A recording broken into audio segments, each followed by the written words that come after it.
Hello and welcome to For Pet's Sake, Feeding Them Well. I'm Lisa Faulkner, and in this series we're diving into the world of pet nutrition, exploring what we feed our pets, why it matters, and how it impacts their health, happiness, and overall well-being. It's a little personal because it's all about my gorgeous miniature schnauzer, Rory Gilmore.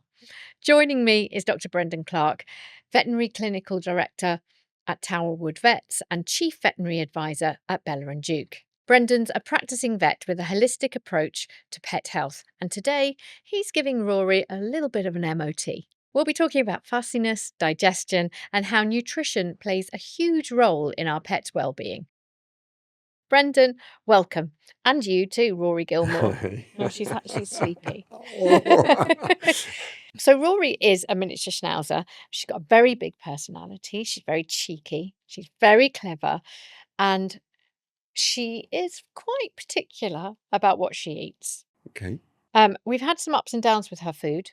So she was on dry food for a long time Right. and suddenly stopped wanting to eat. Okay. Just would look at it like, no, I'm not eating that. And then I'd sort of think, oh, well, I'll give her more treats instead. Or, you know what I mean? That, like, I it was do. just, it was difficult. Then her digestion was starting to suffer and she was getting really itchy skin. And I thought, why am I not looking at her diet? And that's what led me to explore different feeding options. Okay. And eventually try raw. So I am now on the raw journey. Okay. So I went from dry food to fresh food, Mm-hmm. and we're starting on raw. And Well, I'm really what a great excited way to about go. it. You know, you're sort of taking the steps always in the right direction. Let's see how we can help with raw food feeding.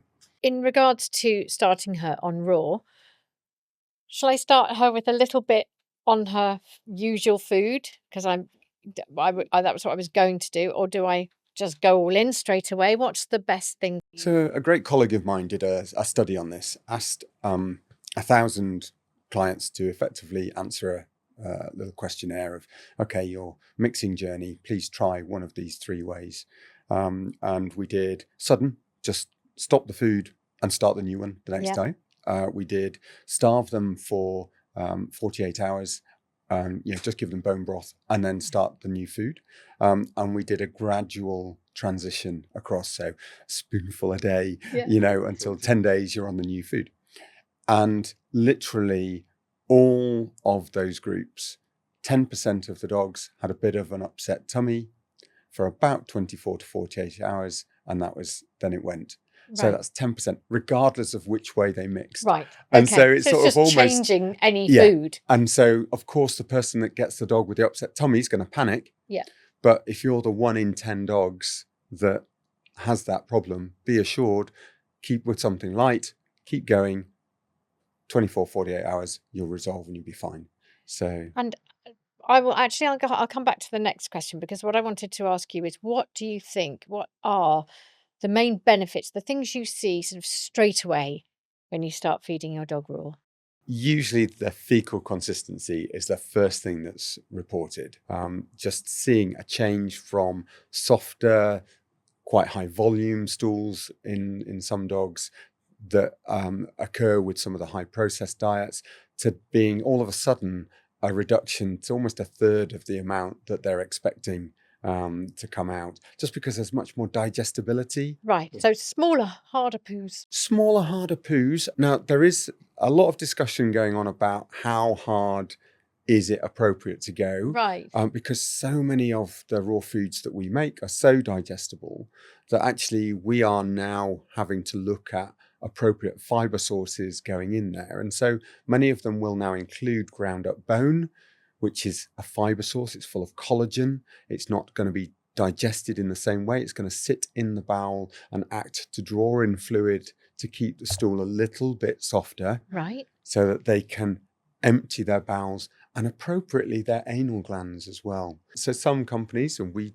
have got some things like psyllium husk, some other vegetable fibers within there that help create that environment in the gut that creates a slightly softer stool. Now, I'm not saying super soft. Still, you'll find really well absorbed and still 2/3 less feces than you'd normally find on a processed diet.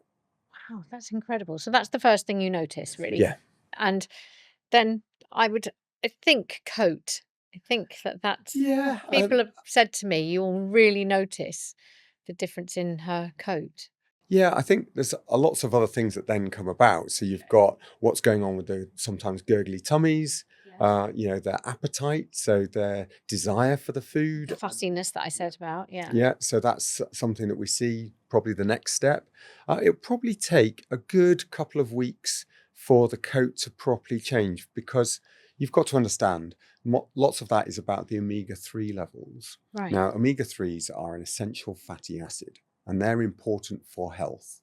Now, you get omega-6 and 9s, you may have heard about as well. You find some of these ratios in egg yolks, and we talk about why that can be a really important addition to diets when you're not feeding raw.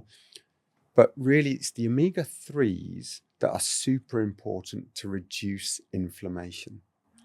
And they're also great for the quality of coat, so the shine, the gloss, and the quality of the skin underneath that coat. So if you've got any dogs which are slightly itchy, Yeah.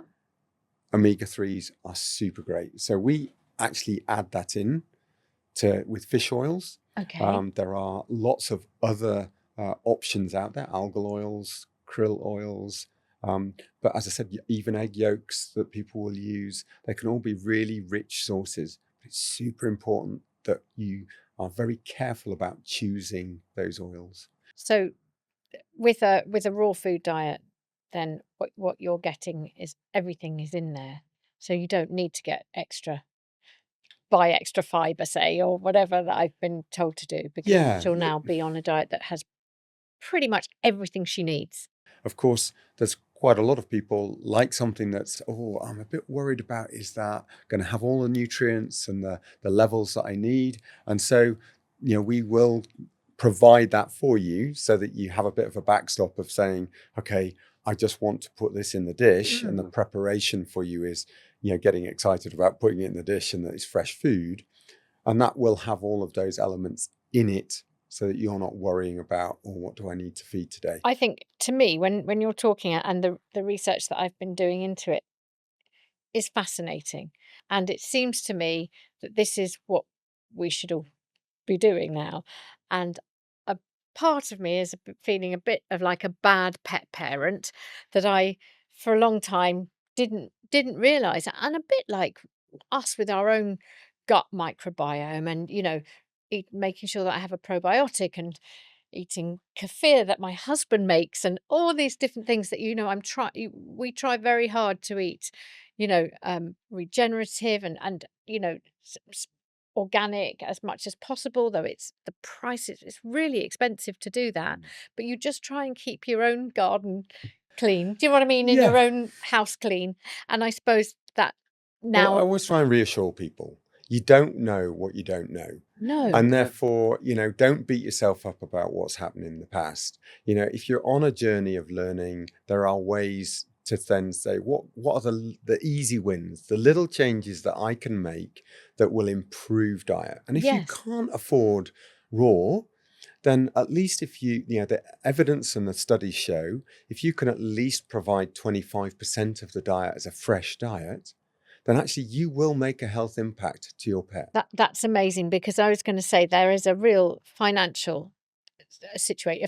There's a cost question about raw or fresh food. You buy your bag of dog food. You know that it's quite economical. You've got that. You're on a budget, and so to buy raw, I think, oh, is that way more expensive? And what's really good to hear, and I have seen that actually price per day was quite amazing on Bella+Duke, but also that you don't have to just go, okay, well, I can just do raw. If you wanted to, you could add raw, and that will change their diet already. That will really improve it. Well, I mean, the thing is, you've got to also, cost. Everybody thinks about cost, and that's just, the pounds, pence. Yeah. They don't understand the value. And there is a value point that you've got to look at here, and that is whole of life value. Yeah. So it's not just about the food that's in their dish, but it's also about their health and the impact that has. Now, to me, the health and how happy they are is the most important bit. But for many people, when it's cost of living, it's then how many trips to the vet do they need to make? Oh, yeah, You know, exactly. what other drugs are they then going to have to be on because they're not getting the nutrient support that they need? They all have a massive cost. And actually, if you're feeding correctly and you can reduce those, and that's the evidence that's out there, you can reduce those other costs. Almost doing myself out of a business here. But, you know, from a point of view of, I prefer to see pets healthy, Yes. living longer, living healthier, happier lives Yeah.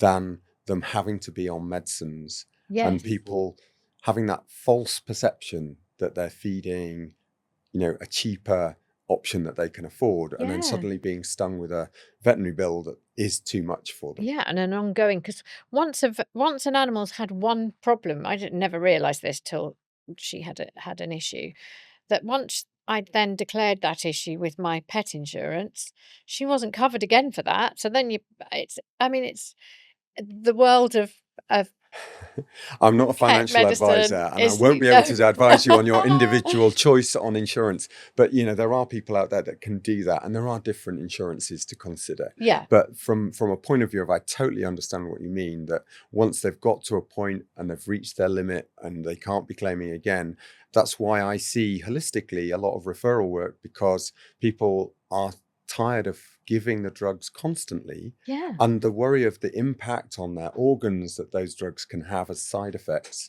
And so what we end up doing is looking at how we can change their diet, change their lifestyle, change things that you do within their environment that can improve their health. Yeah. And so the other thing I was going to say to you then is, if it's all about what you're eating, ask what are in the ingredients, the raw ingredients that Bella+Duke uses. Like, obviously, you're then thinking, well, are the cows looked after? What are they fed on? Is it because you just don't know anymore? And Yeah. I just wonder if we're worrying about what we're putting into our bodies Mm. and putting into our animals' bodies. It's interesting to know that. And that is really important to us at Bella+Duke. You know, the selection of foods that we put into their food is really, really important. So there's a lot of due diligence that goes on there. Traceability back to the farm is Right. accessible for us. So we talked about provenance, where the ingredients come from, but what are the ingredients? What makes up a bowl of food? It can be varied. And that's the great thing, is never panic if you're doing it yourself, you know, and you don't get the exact proportions. Don't worry. Rough proportions would be for most people to think about an 80-10-10. So 80% is just general meats. Right. 10% of that is bone, and 10% of that is organs and veg or something like that. Okay. That's one aspect for those people that just do DIY pure meat and bone options.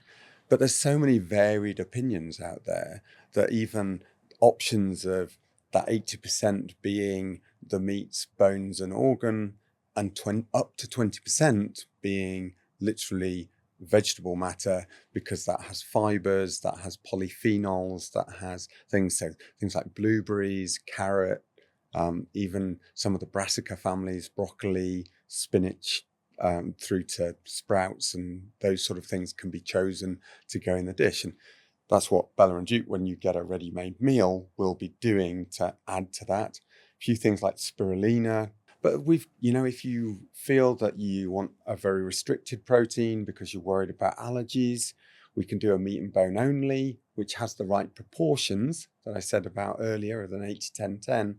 And then you can choose one of the supplements like the super greens powders that literally you can put a spoonful in. So that has your spirulina, has a few things like chicory root, some fiber, psyllium husk, some other herbs that help keep the gut calm.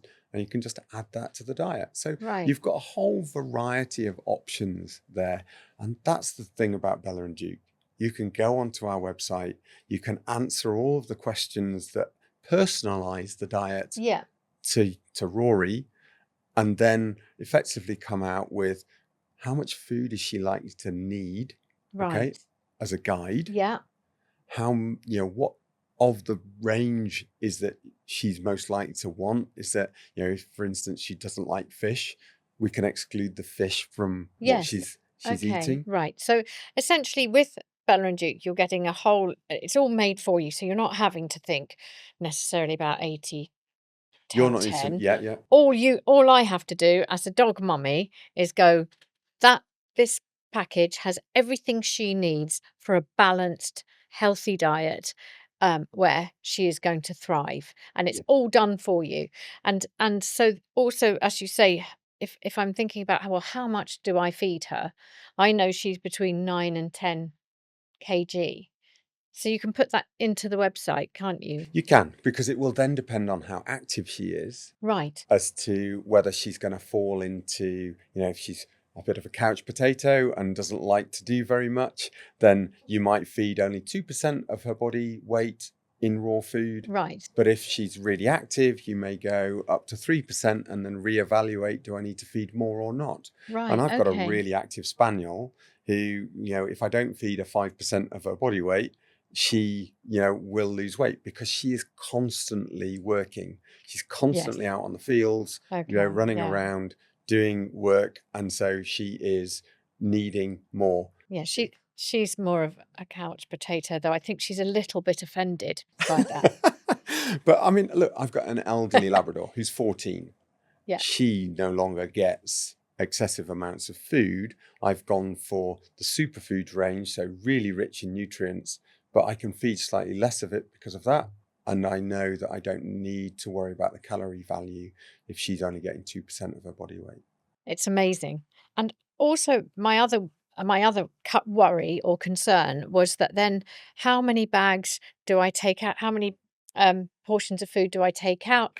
How, if it's in the fridge and it's defrosting, how long can it stay there? Is it going to, worry about bacteria? And I think that this is all things that myths that need to be busted, I Yeah, suppose. absolutely. Look, again, it's all down to process. So if you have a food from the supermarket that has sat on a supermarket shelf until the yellow label comes out a week later and is stuck on the bird, and then you're going along and picking that off the shelf, you know, the shelf life at home has gone. If you Right. don't feed it Okay. immediately, you know, Wow. pretty much the bacterial levels are going to be off the chart and you're going to be really worrying about what's going on with that.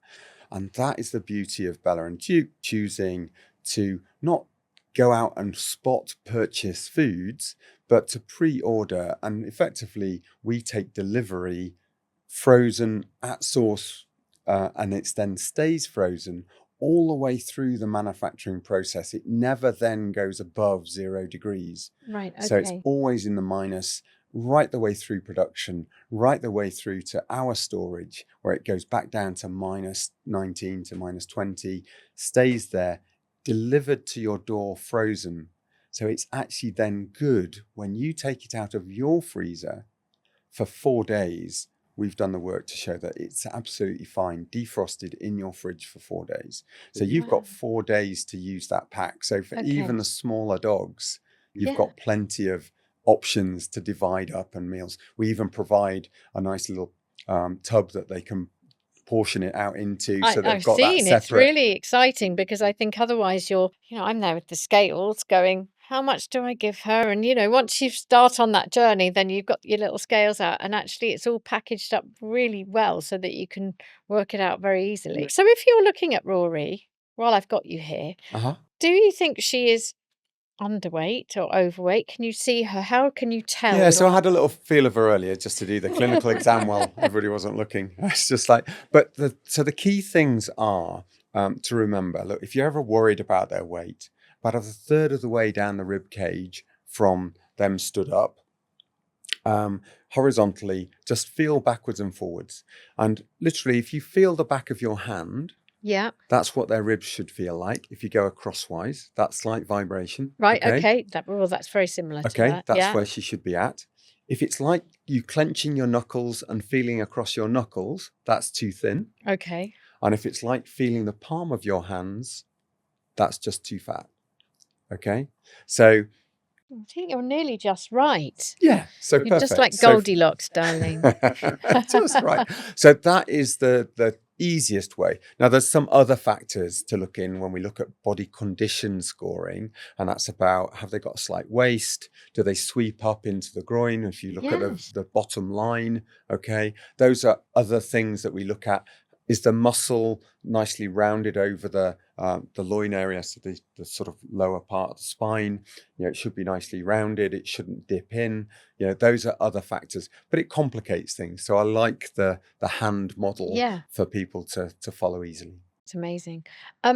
You were also saying that you see a lot of patients, pet patients, that you treat them holistically. Mm-hmm. What what do you do? How do you treat them holistically? What's your Okay, so look, I started out life as a conventional vet, threw myself into all of the science about how to approach disease, came back to my home practice to join that practice, and I had some colleagues that were already doing integrative holistic practice, looking at the whole of the animal rather than just the skin or just the heart. right? And it was a conversation around why am I seeing us having to give drugs constantly versus actually getting to the root of that disease and trying to prevent them getting sick? Because my colleagues were seeing patients and managing to keep them away from the medicines. And so I engaged in looking at the complementary medicines, looking at alternatives that are out there. Nutrition was obviously there as well, and grew a passion for that. So I've been part and president of the Raw Feeding Veterinary Society, just really threw myself into the nutrition side as well, and realized that actually the root of most disease is down to inflammation coming from the gut. So if you've got Right. dysbiosis, if you've got food upsets going on, then actually that can lead to a whole cascade of other problems. And if you start to look at the complexity of inflammation and what that can lead to, you can pretty much draw a line to just about every other disease, all the way through to even cancers.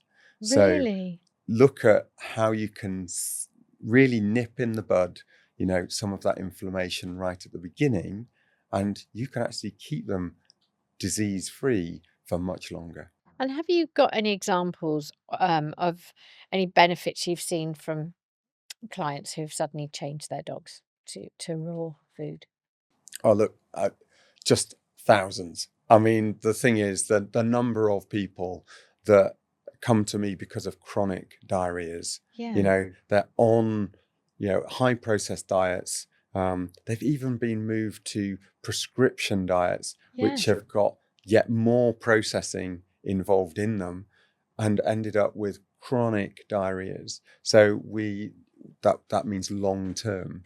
And you see these upsets that are going on, and to be able to turn that around, sometimes in as little as a week to 2 weeks, from years of having upset tummies, is, and that's not testament to me, that's testament to the food, but they just need to be on that journey that you're starting on Yes. yourself, that an understanding of it's not dangerous, it's easy to do, Yeah. and it's achievable for just about anybody who's out there. You were talking about physical things that change with raw food. Mm. Is there something about their temperament? Do you see changes in dogs' temperament with raw food? Yeah, so there's a lot to be said about what happens with the microbiome and what happens with how their temperament changes, with changes within that gut flora. Mm. So, we talk about the gut feeling, Yes. and actually that's a big link that actually it's not necessarily just the brain that we need to be talking about here. There is a communication between the gut and the brain through something called the vagal nerve. Yes. And this is about parasympathetics. So that's the rest and digest system. And what we find is that if we can help the bacteria produce certain messengers, something called serotonin, Right. then it can actually plug into the nerve endings of the vagal nerve and actually feed back. So it's not one way about the brain telling the gut how to function. It's actually also the gut telling the brain how it's feeling. Wow. So you've got that nice sensation from the serotonin pathway back up into the brain to calm.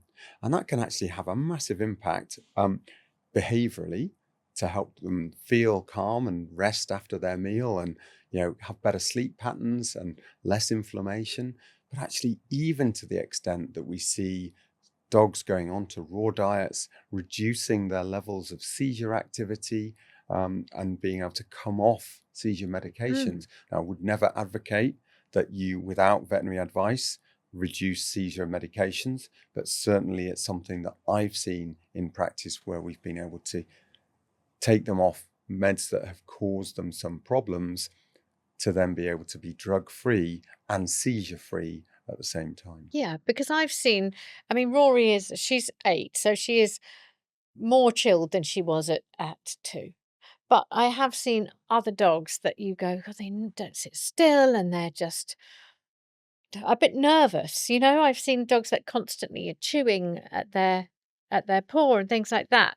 And so if you're feeding them the right food, not always, but if you're feeding them the right diet, you can prevent that, help that. So many things you've talked about there, from, whether that's because they've got discomfort somewhere and it's like a, almost a displacement activity that they're Yeah. chewing. And yeah, reducing inflammation will help that, all the way through to, just like humans, dogs are a great model for effectively a little bit like Alzheimer's.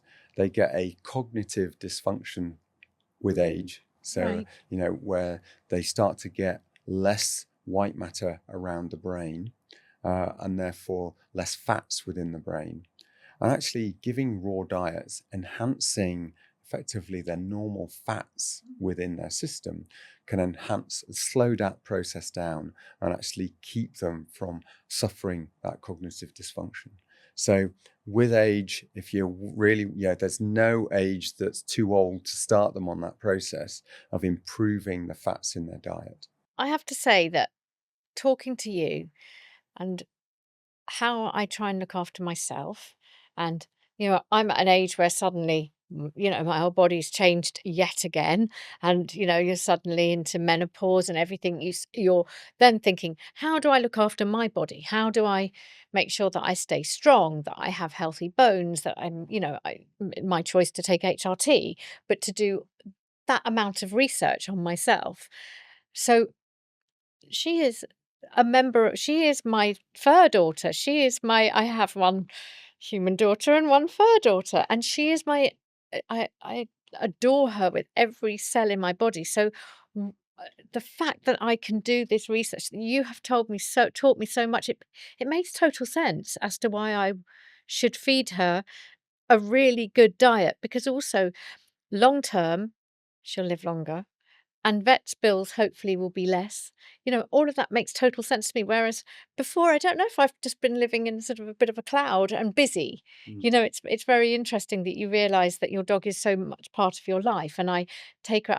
I love our dog walks. They're my favourite part of my day, for Rory and for me. But she hates it if I'm chatting with a friend, because she's not getting my attention. Whereas I'll just chat to her and she'll look at me and we have that moment. And I think, gosh, well, I absolutely want to give her the best diet so she continues being my best mate. And you're not alone. This is a journey that many clients go through, that actually, it's either happened that they've looked into their own diet and they reflect and they want advice to help with their third child, Yeah. uh, or that actually, from a flip point, they come to us because their baby is having problems. They want to resolve their pet's issues, and then they suddenly realize what they need to do with their own health. I've learnt so much today. I really have. What little nugget can you give to pet owners to take away from this today? Yeah, I think, look, really important. I'm passionate about food, passionate about provenance of food, passionate about the health of pets. And actually, if this sparks anything, it's just be a little bit more inquiring. Think about, what are the little wins that you can gain for your pet's health by looking at the bag, looking at the food that you're feeding, considering alternatives, and find more information about what you're feeding your pet and what impact that might have, and see if you can just make some changes Yeah. and just see the results. And when you embrace that change, think about the fact that actually there are companies out there to help you, like Bella+Duke, that will be there to have your back, to guide you through that next step. There is actually a doggy call centre, isn't there, where you can actually speak to somebody? There is, I think that's absolutely. It's a amazing. great customer service centre. They are brilliant. Just pick up the phone. They will speak you through all of the stuff on the website, and just help you out. I love that. Thank you so much for joining us here today on For Pet's Sake. If you've enjoyed this episode, don't forget to like and subscribe so you can catch our next episode. And of course, don't forget to follow Bella+Duke on all the usual channels like Instagram and TikTok. If you're considering a new diet for your pet, head over to bellaandduke.com to get your own personalised nutrition plan.